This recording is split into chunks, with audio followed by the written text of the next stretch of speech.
Salam les frères et sœurs, vous allez bien? Aujourd'hui, une vidéo comme tu l'as vu dans le titre concernant les hadiths et le Coran. Donc, thème que j'ai déjà un petit peu traité par rapport à la confusion de ce qu'il y a dans le Coran réellement et dans en fait ce que les gens croient alors qu'en vérité ça se trouve dans les hadiths. Donc, je vais te montrer plusieurs exemples dans cette vidéo, tu vas voir, ça va être très parlant. Donc, premièrement, que les gens ne le prennent pas mal si justement ils font cette confusion, c'est un petit peu aussi beaucoup à cause de ce que les prétendus imams, savants, etc. ont fait par le passé et même actuellement, c'est-à-dire faire un mix et une confusion, volontaire ou non, entre la parole prétendument attribuée au prophète, c'est-à-dire ce qui est écrit dans les hadiths, et de ce qui est écrit dans le Coran. Un des forts exemples, c'est ce qu'il y a dans le film Le Messager, El Risala, que on l'a sûrement tous vu, voilà, où il y a énormément de choses qui viennent en vérité des hadiths. Et voilà, par cette propagande hollywoodienne aussi, ça a marqué les esprits et les gens se disent, ah, voilà.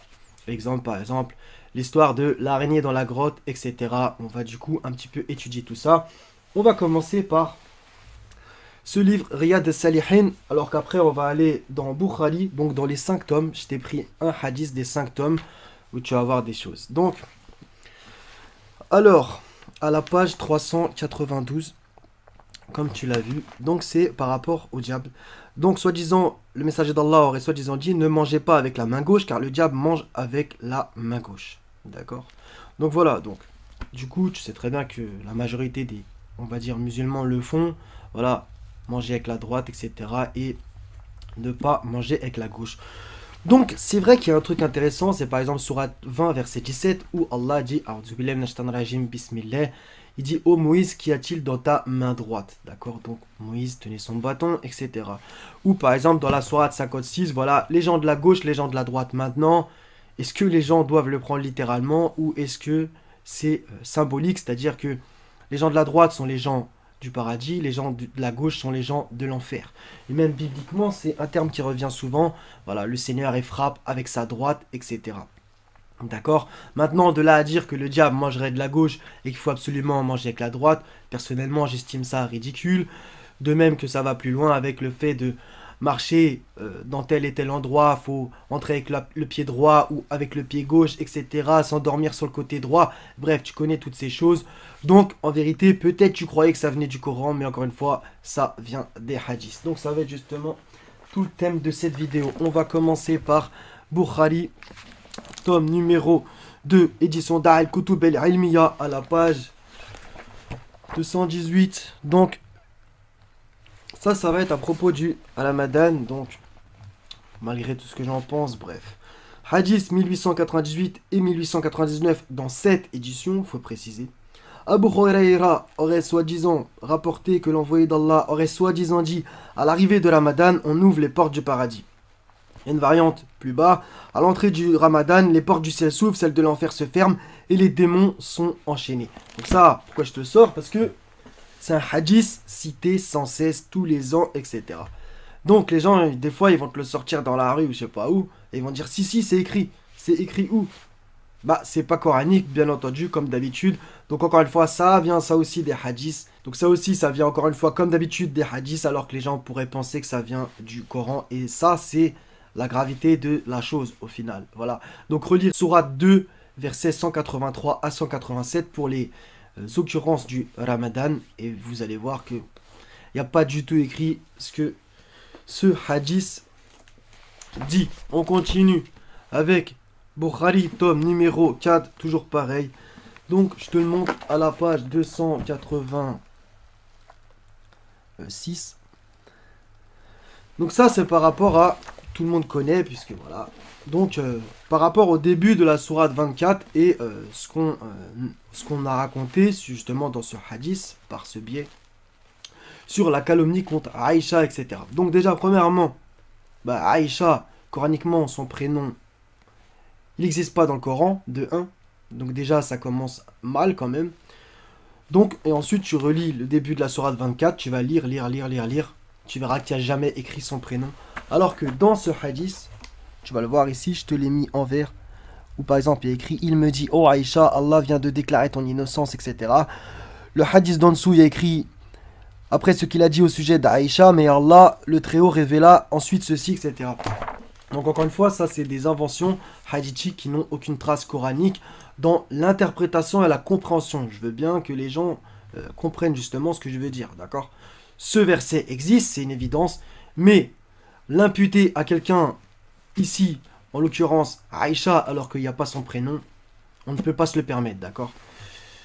Ça, tu trouveras aucun nom de compagnon ou d'épouse du prophète, encore une fois, selon ce qui est écrit dans les hadiths, tu ne trouveras rien dans le Coran, excepté Zaïd dans la sourate 33, comme je l'ai sorti l'autre jour, d'accord? C'est le seul où on a son prénom, et ça va me permettre de pouvoir faire un pont avec un autre hadith. Dans le tome numéro 3, toujours de Bukhari, à la page 354, dans le livre des mérites des compagnons. Donc, comme tu le vois ici, dans ce hadith, 3653, Abu Bakr aurait soi-disant dit: je dis au prophète, au moment où j'étais dans la grotte, si quelqu'un regarde sous ses pieds, il nous apercevra sûrement. Soi-disant, le prophète aurait dit: oh Abu Bakr, que penses-tu de deux individus qui ont Allah comme troisième? Passage, le hadith est tourné d'une manière étrange. Donc, je t'ai mis la référence en vert. Il y en a qui le connaissent, qui connaissent toutes ces choses, mais c'est pour les gens, des fois, qui un peu débutent aussi. Et pour éviter de se faire matrixer par les gens. Sourate 9, verset 40, tu vas voir que ce verset existe, bien entendu. Le verset avec le prophète et quelqu'un dans la grotte avec lui, son sahbi, ok? Donc il y a bien la notion de son compagnon, mais il n'y a pas écrit que c'est Abu Bakr, d'accord? Donc s'il n'y a pas écrit son prénom, on ne peut pas lui imputer, hormis justement si on prend la tradition comme d'habitude, d'accord? C'est toujours le même problème. Au passage, ce hadith a des variantes. Au hadith 4663, 3922, mais il n'apporte pas grand chose. Donc justement, ça parle en vérité de cette fameuse histoire de le prophète, il a été sauvé par une araignée, d'accord? Donc ça aussi, c'est grave de dire ça, parce que symboliquement, ça en dit long aussi. Au passage, il y a une histoire similaire avec David, mais c'est encore une fois traditionnellement parlant, d'accord? À chacun de vérifier là-dessus. Donc ça, c'est l'histoire de, oui, l'araignée, elle a fait une toile et elle a sauvé le prophète. Non, non. C'est écrit nulle part de 1 dans le Coran, sourate 9, verset 40. Ça vient des hadiths, même si justement ils n'ont pas été authentifiés, selon, comme d'habitude, leur façon. Mais l'énorme problème, c'est que l'araignée, coraniquement, c'est mauvais signe. Sourate 29, la sourate de l'araignée, où le Seigneur dit: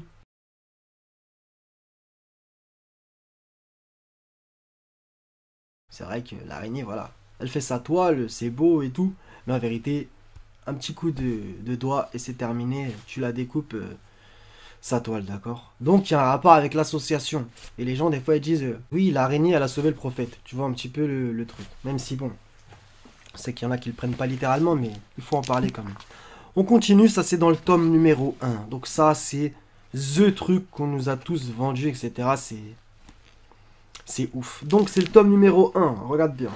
Je te montre la page, c'est la page numéro 8 là-haut ou 2 en bas, c'est un peu foutu trop bizarrement le truc. Chapitre numéro 3, donc c'est le hadith numéro 3, comme tu le vois écrit. Ne dites pas 3 au passage. Donc t'imagines un petit peu le hadith numéro 3 et regarde ce qu'on t'a sorti. Donc Aïcha, la mère des croyants, dit, etc. Encore une fois, comme je t'ai dit, Aïcha, son prénom n'existe pas coraniquement et personne n'arrivera à le trouver. Personne. Bref, donc c'est le fameux truc de, soi-disant, le prophète, il était dans la grotte de Hira. Donc, encore une fois, la grotte de Hira, coraniquement, elle n'existe pas. Je sais, tu peux me dire tout ce que tu veux, nanana, t'arriveras pas à la trouver. Ensuite, il revenait vers Khadija. Khadija, coraniquement, il n'y a pas son prénom. Je sais, tu peux dire ce que tu veux, nanana, elle n'existe pas son prénom, encore une fois. D'accord? Il avait bien des épouses, ou une, selon ta croyance, ou selon comment tu interprètes les versets coraniques. Ça, c'est à toi de voir. Relire Sourate 66, personnellement, je vois qu'il y en a plusieurs, mais bon. Mais, il écrit, l'ange lui vint et dit, lis. Il dit, je ne sais pas lire. Il dit, il me porta et me pressa jusqu'aux limites de l'effort, puis me lâcha et dit, lis. Il dit, je ne sais pas lire. Bref, tu connais cette histoire avec l'ange qui, soi-disant, en gros, l'aurait étranglé, grosso modo, d'accord? Voilà. C'est une aberration, ce hadith. Pour, en fait, te sortir après, là où tu vois écrit en rouge, Le verset, lis au nom de ton Seigneur qui a créé l'homme d'une adhérence, lis ton Seigneur est le très noble. Donc ça c'est le début de la sourate 96. Il n'y a jamais la mention d'ange. Vas-y, trouve-la. Tu trouveras pas. Donc encore une fois, une invention hadithique qui fait mal puisque les gens, la grotte de Hira, c'est là où il y a eu la révélation. Mais coraniquement, elle n'existe pas. Je suis obligé de le dire. D'une manière claire et évidente, avec son blaze. D'accord? Je sais, c'est cru, ça fait mal, mais c'est comme ça. On continue. Tome numéro 5, toujours de Bukhari. D'accord? Donc ça, c'est un petit peu moins connu, mais quand même. Donc c'est le hadith numéro... Oh, je vois même pas. Donc ça, c'est par rapport... C'est 6391. Je vois combien on a au passage. On va rien dire. Donc, ce hadith, en fait, je te le dis. Aïcha rapporte que l'envoyé d'Allah, soi-disant, aurait... Donc, fut ensorcelé au point où il croyait avoir fait ce qu'il n'avait point fait et qu'il invoqua son Seigneur, puis il lui dit, etc., etc. On voit plus bas, et l'un de dire à son compagnon, il est ensorcelé. L'homme dit qui l'a ensorcelé, etc. Donc, sous-entendu, ça fait, enfin non, même d'une manière évidente en fait, ça dit que le prophète, il aura été ensorcelé. Donc c'est écrit ou coraniquement d'un nulle part, c'est même l'inverse, d'accord? Sourate 25, verset 8, ou Sourate 17, verset 47. Vous ne suivez qu'un homme ensorcelé, et Allah il dit aussi que, voilà, tu n'es pas un possédé, un ensorcelé, etc. D'accord?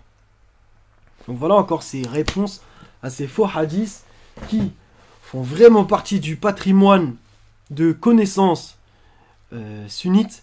Ils te l'apprennent dès que t'es petit, etc. Ils te le prêchent de partout dans la mosquée.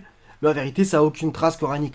Ou alors c'est des modifications selon l'interprétation biaisée par rapport aux hadiths. D'accord? Exemple, le verset de la grotte, etc. Ou les versets du Ramadan, où voilà, les portes du ciel s'ouvrent et l'enfer est fermé, les démons sont enchaînés. C'est écrit nulle part coraniquement, encore une fois. Donc tu vois un petit peu le truc. Ou alors il y a des trucs qui sont tordus.